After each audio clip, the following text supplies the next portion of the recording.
What is up, guys? Welcome back to another GeekaWhat video. In this one, I'm going to be building a high-end 1440p and 4K gaming PC build inside of the brand new NZXT H6 Flow RGB. A PC case that's kind of similar to some options on the market, but also very different in a few cool ways. As always, I'll be walking you guys through all the parts that make this build possible, how to assemble it step by step, and then looking at performance later. I think we should probably crack on with it because this case is really very heavy.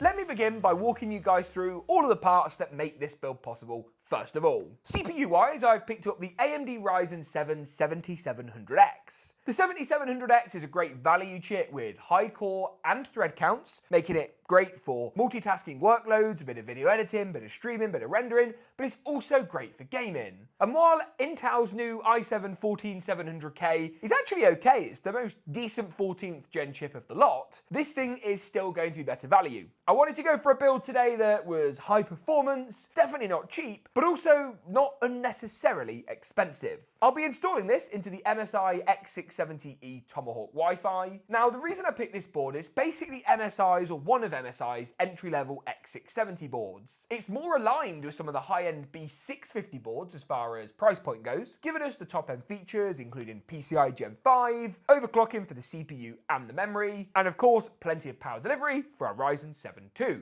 Talking of PCI Gen 5, that's where this comes in. Now, I've got to give a big shout out to Seagate for making this video possible and sending out their new FireCuda 540. On the channel recently, we've tested a few different Gen 5 drives, and I always loved the FireCuda 530 that came before this, so the new updated version with 10 gigabytes per second on the read and the write. This thing is rapid. It's going to be really interesting. The one thing as well I'm very, very interested to see is temperatures and thermals. This is one of the first PCI Gen 5 drives I've seen without a heatsink.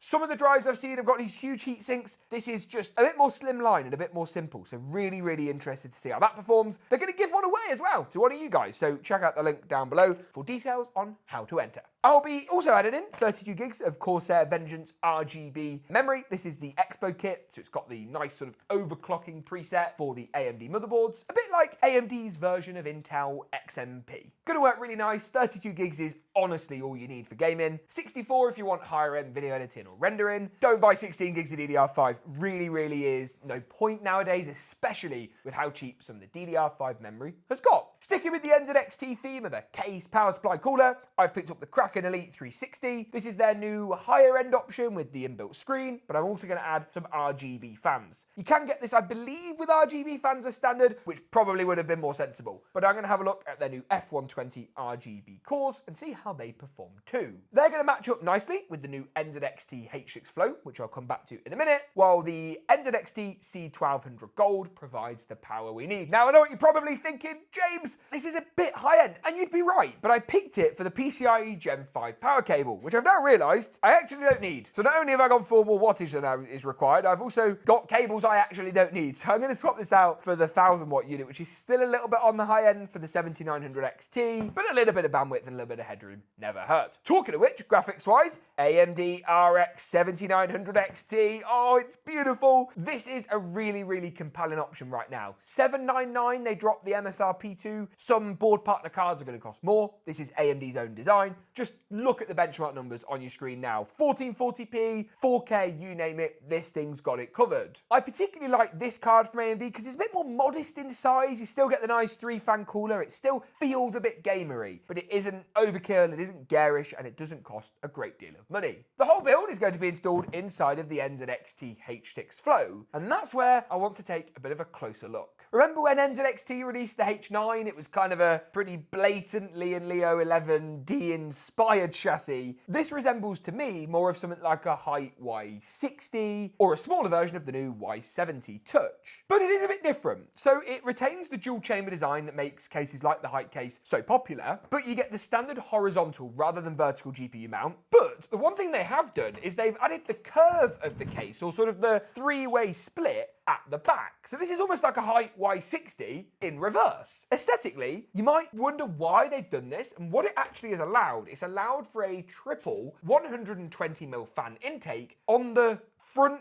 side, somewhere in between. Now, for airflow, that's going to be great, which should address some of the main problems and concerns and qualms people often have with dual chamber cases, especially where you've got glass on the side and glass at the front. But you still retain the fish tank style where you can see all the parts nice and easily, which I do like. The only downside of this method, and it is fairly significant, so let me actually remove the side panel and see if I can show you in a bit more detail, is the fact that there is no extra room here for a radiator. The fans are pre-installed, and frankly I wouldn't bother trying to take them out because they look pretty snug. They're also not the most aesthetically pleasing thing when you look from this angle. Something like Corsair's QL edition, for example, or the Thermaltake SWAF fans would be even better here. Actually, you have a nicer aesthetic when you look at the back of the fan. Here we've still got the cables and the NZXT stickers. It just isn't amazing, but airflow wise should do a great deal. You still get 360mm radiator support at the top of the case if I can pull up the top panel. So you see here we've got plenty of room for radiators. You can change the position in. You can fit 280, 360, no 420mm support, which is a bit disappointing, but obviously this is a slightly smaller case and I can see NZXT are trying to keep this thing compact. Something that I think a lot of people will appreciate. For most people, this case is going to be more than enough chassis, but those of you wanting a bit more advanced water cooling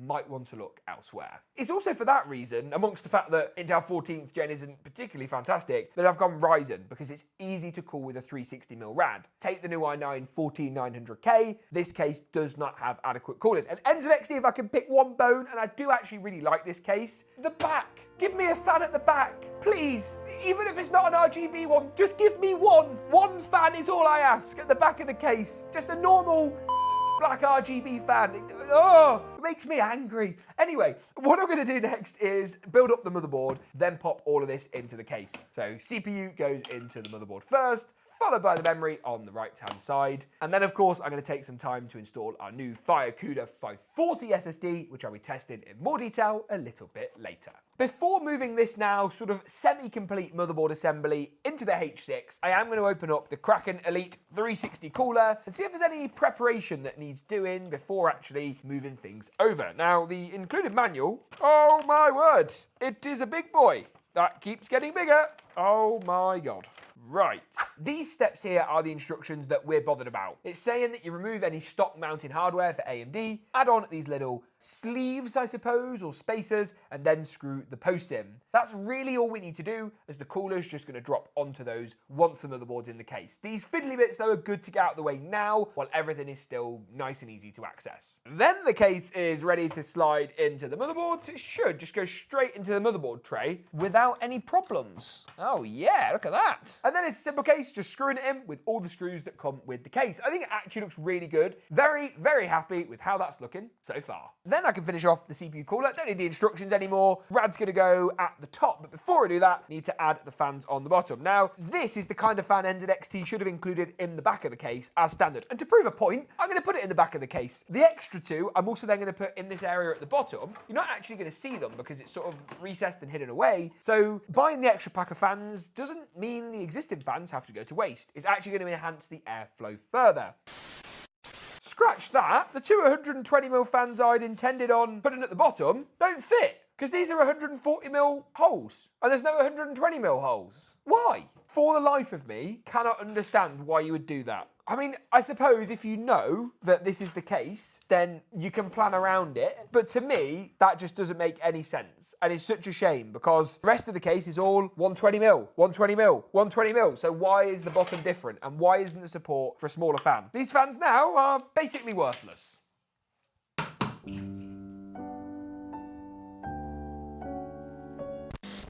New fans are going to go onto the radiator first, on the underside, pulling air out of the case and up through the rad, while the radiator is going to sit at the very top of the chassis, just here. It is a bit no frills, you can't remove the radiator mount and then put it in, it's all going to happen in situ, but to be honest, that's totally fine by me, and as far as ease of building goes, the case is pretty solid so far. Then it's a simple case of attaching the CPU cooler on pre-applied thermal paste, so that makes it nice and easy, straight onto the post with some thumb screws to tighten it up. Use a screwdriver just to finish the thumb screws off, but don't over-tighten these or force any extra unnecessary pressure on the CPU. That just leaves the GPU and the power supply to go. Now, I'm going to pop in the Radeon 7900 XT. Talked a lot earlier about why I like this card. It would work in a vertical GPU configuration, something a bit like this. However, I'm going to keep it traditional today and go horizontal. The blacked out, matte black nature of this build looks really good, and the card just adds to that aesthetic. A quick glance at the PCI lane config, and I actually need to remove the second and third slot covers. So I'm going to unscrew, there we go, very tight NZXT, my goodness me. Unscrew the first one,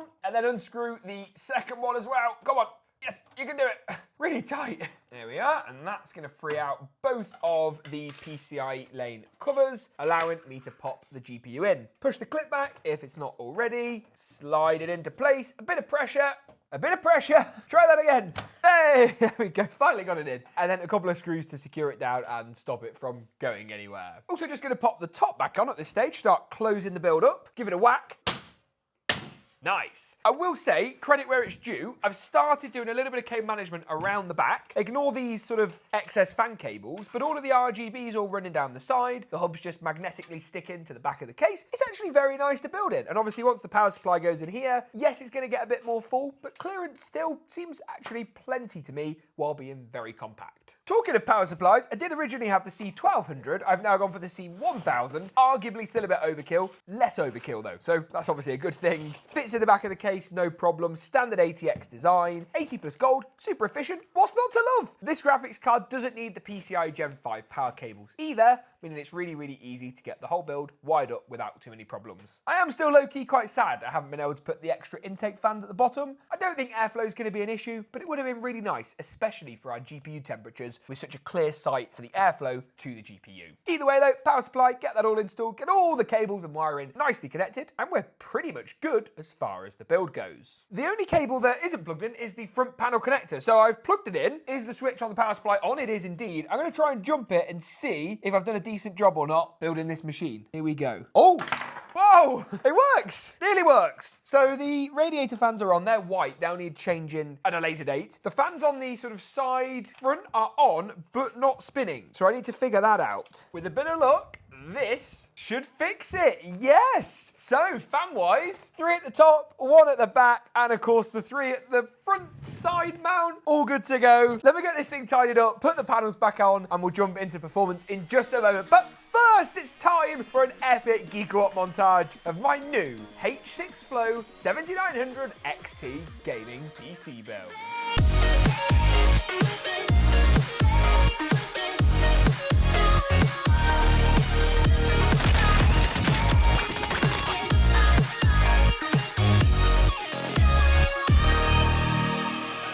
With the build looking good and this case actually quite impressive, it's time to look at performance. And here the high airflow config that keeps the GPU nice and cool certainly pays dividends. Before diving into the gaming performance though, we should take a quick look at the performance of Seagate's new Gen 5 FireCuda 540 SSD. With impressive advertised read and write speeds of 10 gigabytes a second both ways, my expectations were high, and I'm glad to report that in Crystal Diskmark's speed test, this drive exceeded those speeds in all of our testing. With over 10,000 megabytes a second on the read and over 10,000 megabytes per second on the write, the drive was really impressive. And to do this all without need for a heatsink is great to see. Back to gaming performance though, and let's kick things off with Starfield. Here the build pulled in 92 FPS on average, with solid 90 and 99% percentile results. There is scope to push up to 4K here, but Starfield is quite a tricky game to run, and the driver optimizations for both AMD and Nvidia cards have still got some way to go. Hogwarts Legacy at 1440p high also performed well, 109 FPS on average, with consistent 90 and 99 percentiles for good measure, while working through to our next title, Warzone 2 at 4K high with FSR enabled and set to quality, once again pushes us through that 100 FPS boundary, with an average frame rate of 104. If you want to see just how far this system can go at 1080p, Fortnite competitive settings is the game for you. Here the build achieved over 300 FPS if you're looking to play competitive esports titles on this machine with a super high refresh rate monitor. That option is certainly available to you. And to wrap things up, a little bit of Apex Legends, because why not? 4K high, and the build achieved 163 FPS on average. Frame rates, temperatures were all consistently very, very good, and the performance of this build is certainly impressive for the expensive but also fairly modest budget in which it lies. If you enjoyed this video, make sure to get subscribed. Thanks for watching, and as always, we'll see you in the next one.